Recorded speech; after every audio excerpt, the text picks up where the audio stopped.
sober Monday through Friday.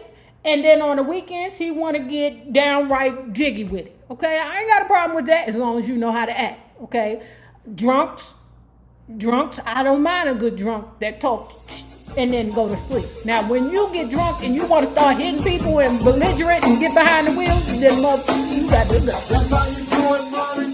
Robin T. It's only T is on the down. That's how you do it. Oh yeah. And Trinidad, they uptown. And that's a whole lot of pressure. Yeah. And Gary, we go #1. And that's a whole lot of pressure. We got one up for you. Yeah, we're really ready now. Hey, that's a whole lot of pressure. We gotta get a warm up for you. Yeah. Hey, that's a whole lot of pressure. Hello, have not already done so, please remember to like, share to Facebook, and subscribe because it is so important to our success here on the YouTube. And if you are not already a part of our book club, please hit the Patreon link below and or the join button here on the YouTube. And for a small monthly fee of $5, you babies, yes you, can be privy to all the shenanigans before YouTube gets it, if the YouTube gets it. Now, let's talk about Tina Turner's with Kurt Loder. That's the dude from MTV. Back in the day, they used to be a host or journal type guy from MTV. Tina Turner's and Kurt Loder's My Life Story, Tina Turner, I, Tina. Part 2. So guys, when we left off, okay, we have a young Tina, okay? And the dilemma that she has at 3 years old is that now she is going to live with her paternal grandmother, okay, or grandparents.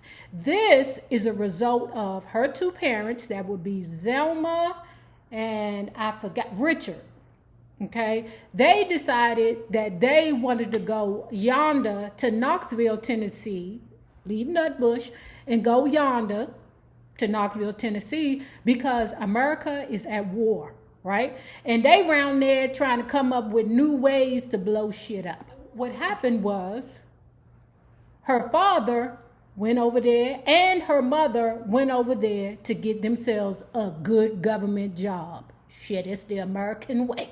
Okay?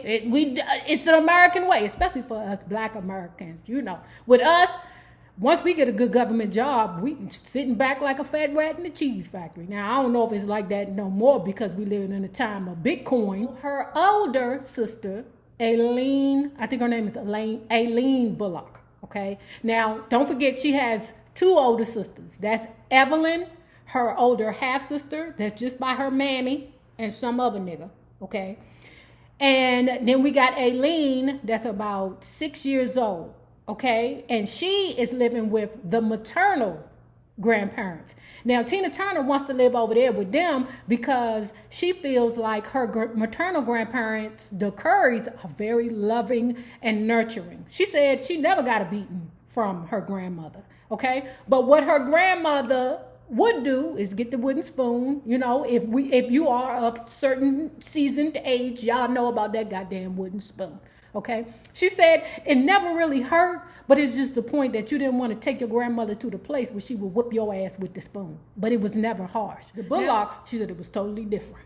Okay, she said the Bullocks, they had a chair over there. Grandma had a chair. Who grandmother had a chair? Mine.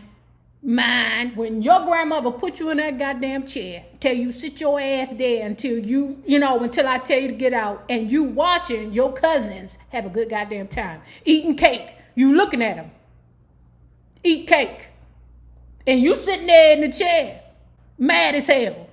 Can't even remember what the hell you was in the chair for, but your grandmother got you in there. And that's what my grandmother's technique was. She didn't beat us. It was that damn chair.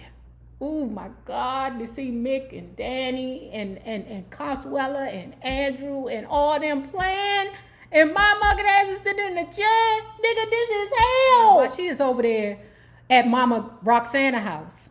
That's Mama Roxana, that's the Bible thumping grandmother that I told you about last time. And she married to her grandpa, who was a goddamn drunk. Okay, they called him a souse, and I told you I had to look up what souse meant. That just means real wet. That means that mother is real drunk. Now, she said while she was at Mama Roxana's house, she said she was introduced to the church too. Mama Roxana dragged me to church every Sunday. Papa Alex, her husband, had nothing to do with that. Of course, Papa Alex was at home, drunk as mother. He worked through the week, and on the weekends would get drunk as a friggin' skunk. She said that nigga ain't want nothing to do with the church because that would impede on his driggy time. This man worked Monday through Friday. He's sober Monday through Friday. And then on the weekends, he want to get downright jiggy with it. Okay? I ain't got a problem with that as long as you know how to act. Okay? Drunks, I don't mind a good drunk that talks and then go to sleep. Now, when you get drunk and you want to start hitting people and belligerent and get behind the wheels, then motherfucker, you got to go. Now, in the summer of their second year in Knoxville, Richard and Zelma Bullock sent for their daughters to join them for a few months. Anna Mae, not 5 yet, marveled at the largeness of the city life. So the book is already showing us that Tina Turner has whatever it takes to think outside the box and to survive. While Richard and Zelma were at work, Anna Mae and Aileen would be left in the care of Mrs. Blake, a friend of the black woman with whom the Bullocks boarded with, in Knoxville. Now, Mrs. Blake belonged to a Pentecostal church, If you don't know what that is a foot stomping or a Holy Ghost church. Tina Turner said, it was fun to go to church with Miss Blake. That was the lady who was babysitting them while they was around there in Knoxville, Tennessee. She said that she would enjoy seeing the people run up and down the damn aisles. It was entertaining to her. So what she would do to entertain herself is run up and down with them. Could you imagine a little girl about 5 years old running up and down, laying hands on people and don't even believe nothing was going on? She just doing it because the shit looked fun. Could you imagine that? Get the fuck off me, little girl. You don't even know who you praying to, child. But she loved it. She knew that it was something that she can get used to, seeing all that excitement. She was like, yes, this little light of mine, hey, I'm gonna let it shine. Yeah, this little light of mine. Remember, that's how the movie opened.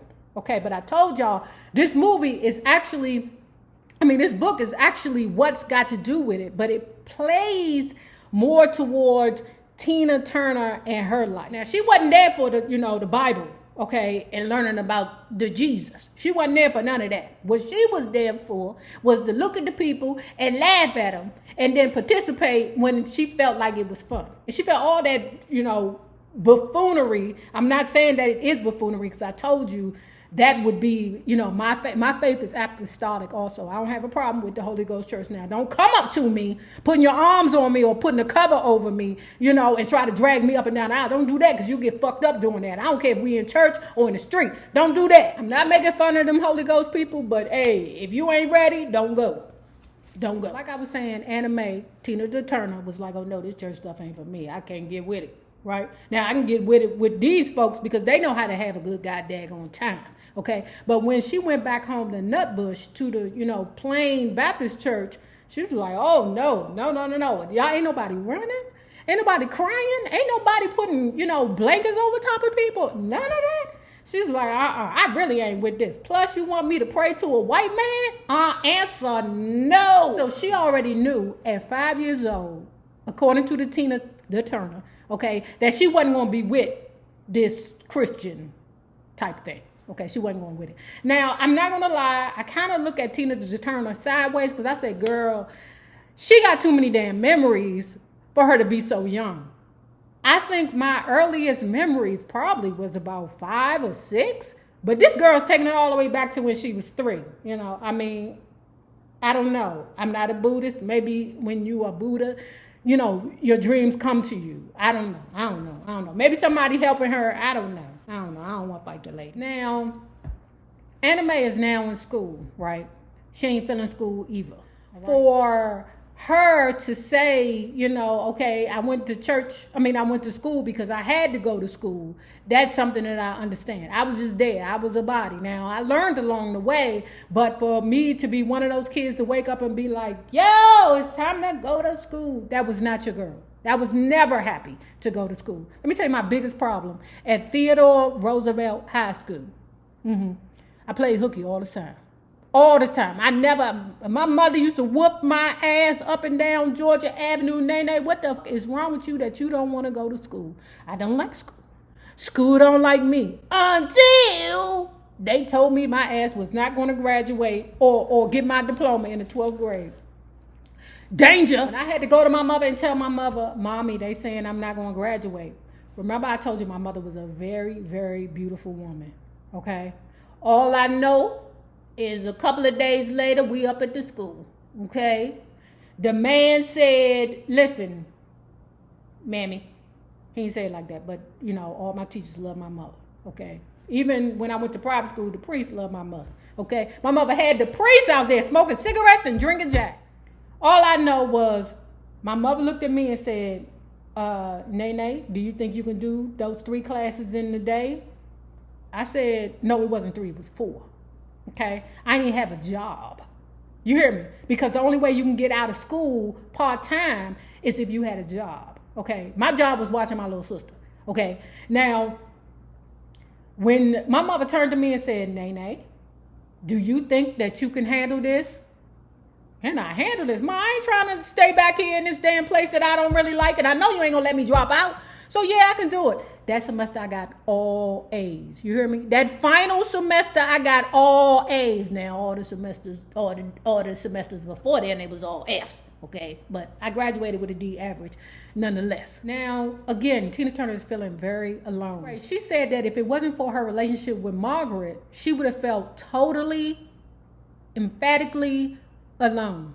Okay, emphatically. Nate, is you using that in the proper I don't know. So anyway, she would have felt alone. She felt a connection to Margaret. Now soon, Margaret and her brother would move further away. Now, Margaret and her brother, Joe Melvin, didn't live quite so close anymore.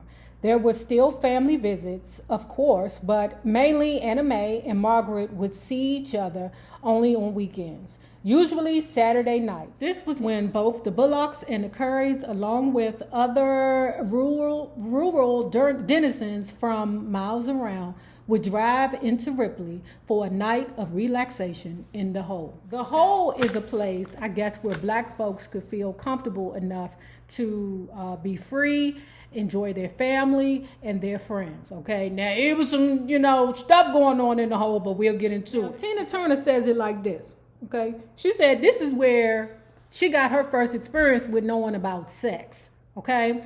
She said it seemed like it was always in the air down there, like that's where people went to fornicate, swap partners, meet people, make connections. That shit sound like old, pussy retreat to me, or dick retreat to me. That's what it sounded like to me. Now the kids went to the movies when they was there. Here goes some money, 25 cents, however much it costs to go to the movie. Here, take this, go over there, go to the movies, get the fuck out of my face for a couple of hours, okay? Now, according to Tina Turner, when the movies was over, she would find her mother and parents or, friends or whatever in the different restaurants, okay? Mama, the movie is over. Okay, baby, we'll be leaving soon. Go make yourself scarce. I'll come and get you when we're ready. Now, in this time is when Tina Turner will walk around. The Hole kind of reminds me of Haynes Point back home. Not now, because that shit is old white man tourist spot. Okay, but back then, Haynes Point was the shit. Black families everywhere. We would be down there eating our crabs, smoking our trees. Not me, because I was like 7, okay? But it was a place where we all congregated and everybody was just there to have fun. Now, just like the Hole, there were times where you would see the cars and they'd be real smoky, okay? Now, Tina Turner's like, why is it so smoky in her car? Is she hot? That lady must be real hot in there. Now, she young. She don't know what the hell is going on until she figured it out.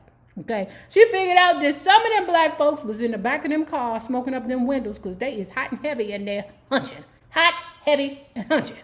That's what they doing. Anna Mae Bullock said at 9 to 10 years old, the things that she saw in them cars.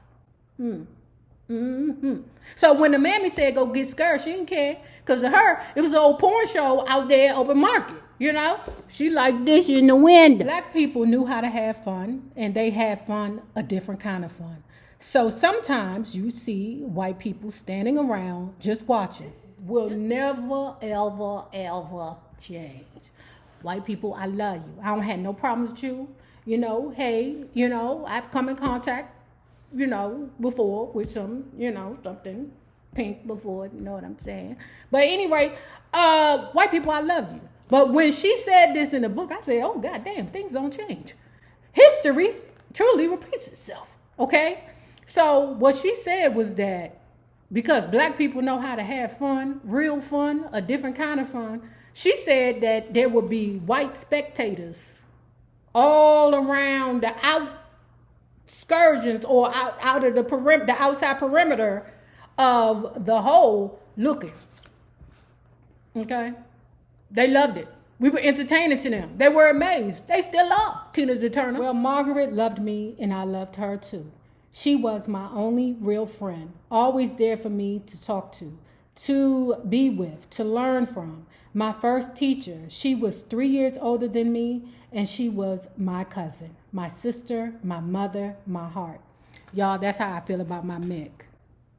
That's how I feel about my Mick. And my honeybee, okay? Because I'm the baby out of them. Now, moving forward, okay? Now, remember how I told you that anime, Tina Turner, she wasn't into the church for the church, okay? She not in there to, learn about the Jesus. Okay, she not in there for that. Now, she in there for a good time when she go around there to that foot-stomping church. But when she in the Baptist church, she just there, because that's what you're trained to do every Sunday, to go to the church, to get yourself together and to heal your sins of the bullshit that you did throughout the week. Her mother recalls Tina Turner's first time projecting her voice. Now, Anna Mae first formally raised her voice in song at the Spring Hill Baptist Church, chiming in with the choir, okay?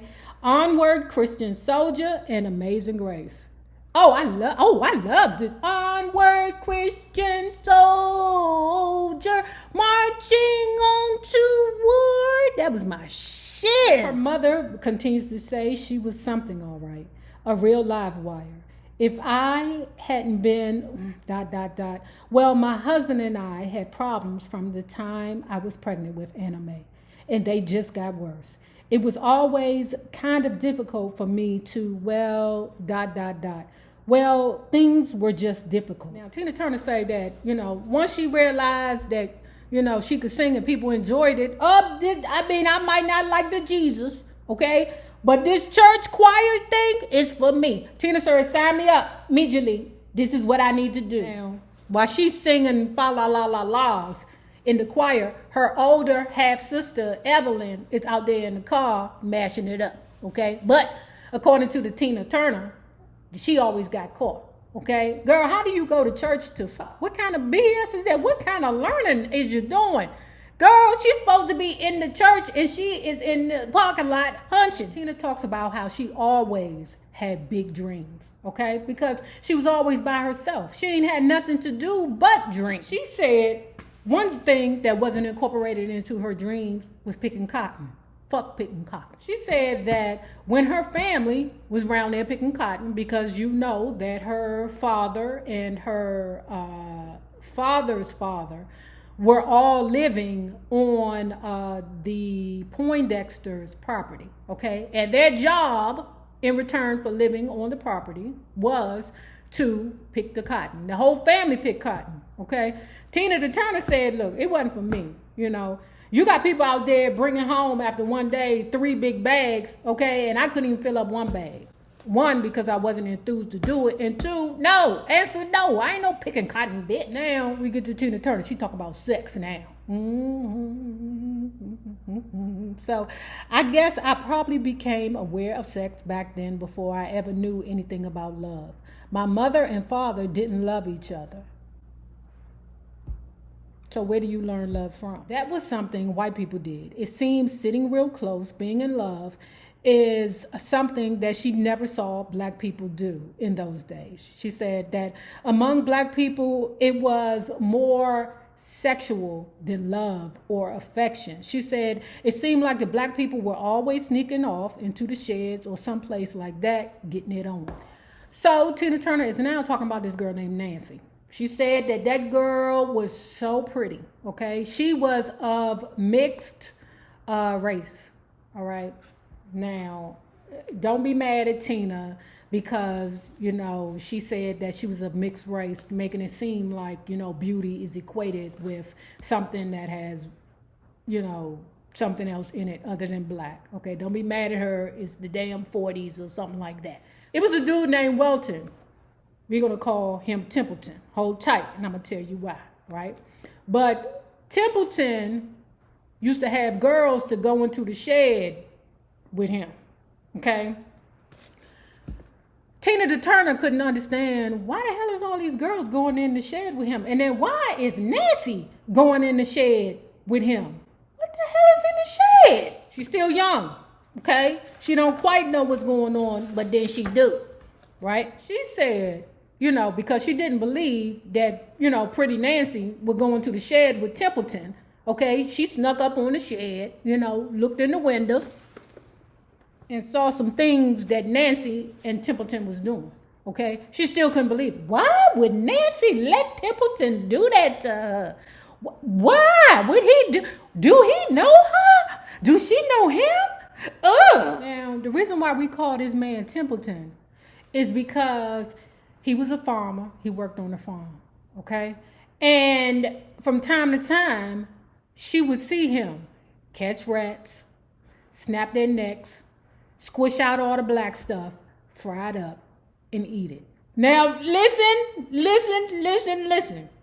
When my grandmother said to me, she was like, oh, Nene, a good possum? Possum, Grandma? Have you looked at that shit?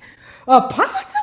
Ma, that shit is dead right there. She was like, yeah, you just snatch one up, snap his neck, and then take it home and cook it up. Grandma, stop it. Because I told her how when I was living in D.C., close to the zoo, we used to have possums that was like, yeah, okay? Like the size of a Rottweiler, yeah, okay? And I told her about it. I was like, Grandma, it's crazy. They everywhere. She was like, well, I mean, shit, they good eating.